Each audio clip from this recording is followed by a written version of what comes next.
Hey everybody, welcome back to the channel. So I've only put a couple things out about it, but there is this Exceed fighting system that I absolutely love. I've played probably like 120 games at this point. I do it solo two-handed. I developed kind of my own solo mode for it, and it honestly works really well for me. But I only managed to get the Guilty Gear set, and then I grabbed one of the Street Fighter boxes, the M. Bison box. Very hard to find, but I managed to grab a copy of it. Got lucky. And then these guys came up in Miniature Market just recently, and I couldn't believe it because these are basically long out of print. Like, you just can't find these things anymore. I found like one store that had the Enchantress, but it turned out to be like kind of scammy. They gave me tracking, but then the item just never was received by USPS, it said.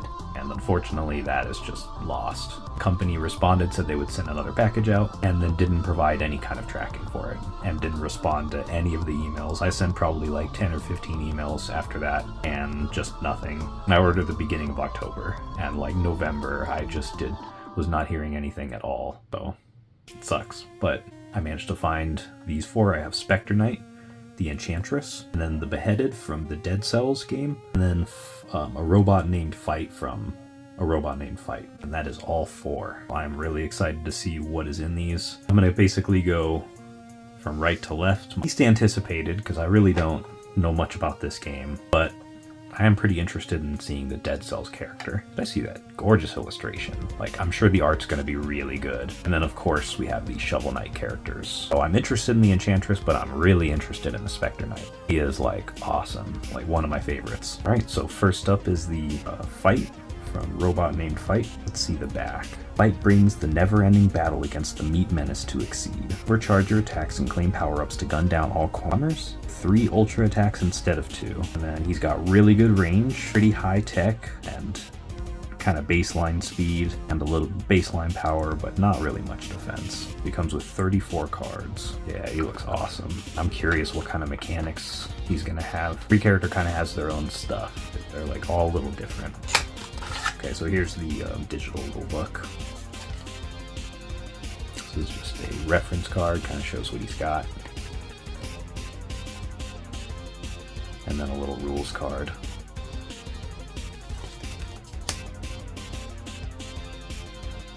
And I like how simple it makes it. It really makes it easy to understand this game once you kind of know the general flow of how things work. Okay, so here's his basic form. His Exceed cost is going to be 3. When you set your attack, spend up to 2 force for +1 power each. Okay, so he can always boost himself, basically.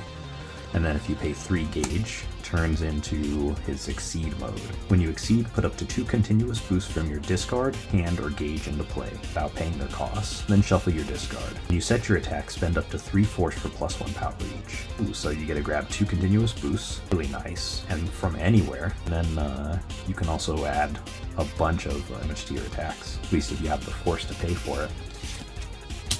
Alright, let's take a look at the cards. See, it's such an interesting design, like super weird.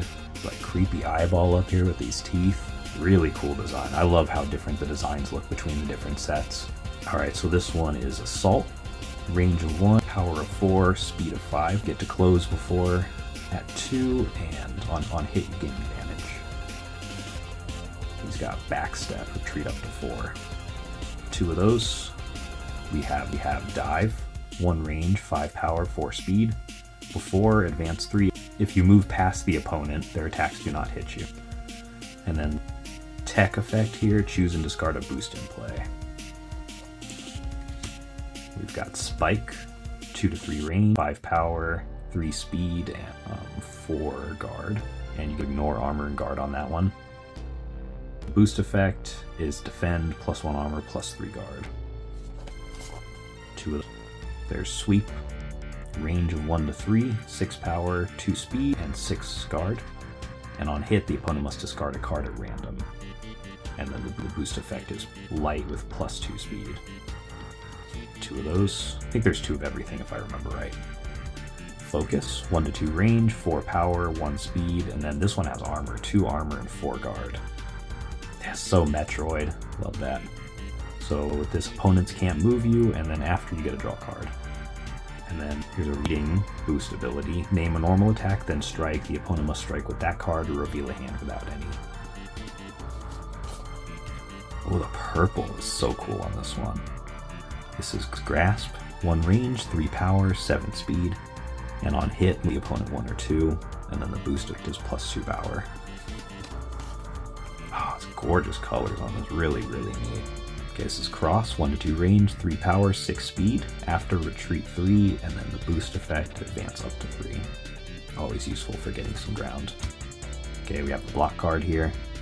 No range, no power, 0 speed, so it always goes last. And that is 2 armor and 3 guard. When you are hit, after hit effects, spend any amount of force for +2 armor per force spent. So you could toss a couple cards maybe, and like prevent the damage. And then after, add this card to your gauge and end the strike. Boost effect, parry, name a card, the opponent must discard a copy of that card or reveal a hand without any.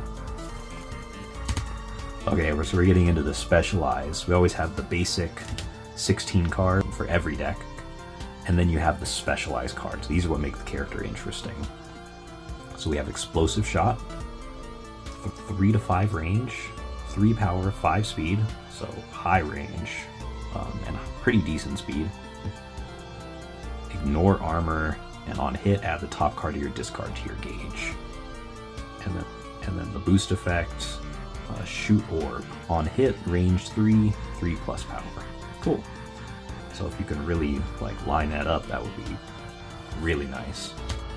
Ride with Arch. Ooh, that's very cool. 4 to 6 range, dang, super long. 5 power, 1 speed, so it's so slow. But +3 guard for each force you spent this turn. And then on hit, add the top card of your discard to your gauge. So if you could generate a lot of force, I think the whole ability is spending force to gain power, which definitely could be really nice for this. If you could spend at least 1 force, it's going to get you +3 guard. So spending 2 force for that's +6 guard. That could definitely go off for sure, no matter what they use, potentially at least. And then the boost effect, Speed Shell, +1 speed, and then after, retreat 1. We have Retreating Bolts, 3 range, 2 power, 4 speed, very exact for that range. And then +1 speed for each force you spent this turn, and before retreat 2. So yeah, definitely playing with a lot of force. And then the Deadlock Boots boost here, stun immunity, and now advance or retreat 1. That's 1 force to use that. Alright, we've got Power Jump. 1 to 2 range, 2 power, 3 speed, 1 armor, and 3 guard. Always love to see a little bit of armor on cards. And then on hit, retreat 2, after, push 1. And then with the boost effect here, dash, advance, or retreat 2. If you do not move past your opponent, add this card to your gauge. Nice. So just so you can just close in, you can add some stuff to your gauge. Ooh, here we got a special attack here. Lightning Gun. It is 2 gauge to use. 1 to 3 range, 2 power, 6 speed, so that's decently quick. And then on hit, +1 power for each force you spent this turn. So again, playing right into his ability with being able to use force to gain power already, and then this does even more. And then for the boost effect, we have Arachnomorph. +1 speed, now advance or retreat 1. And make your next attack a little bit faster. Alright, we've got Flamethrower. This is a 2 gauge attack. 1 range, 4 power, 5 speed. Ignore guard, and then before, +0 to 1 range for each force you spent this turn. Okay, so you could amp this up. That would be pretty good, actually. And then for the boost effect here, we have Explorb. Now you advance or retreat 2, and on hit, put the top 2 cards of your deck into your gauge. That's a 1 force to be able to do that. And then, yeah, I heard this character has 3, okay, they're ultra attacks, 3 ultra attacks. These attacks you have to spend the gauge on in order to use. So we have a Railgun here, 4 gauge, ooh, expensive. So that's 3 to 8 range, 7 power, 5 speed. And then on hit, the opponent has -1 armor for each force you spent this turn. Ooh, that's nice. -1 armor, that could be really helpful. And then we have here the boost effect, Moth Orb. On hit, put the top card of your deck into the gauge for each force you spent this turn. So again, building up that force and that gauge. That's 1 force to be able to use that. That's an interesting deck. I think the whole thing of wanting to spend a lot of force to gain power and then also kind of keying into other effects, nice. I like that.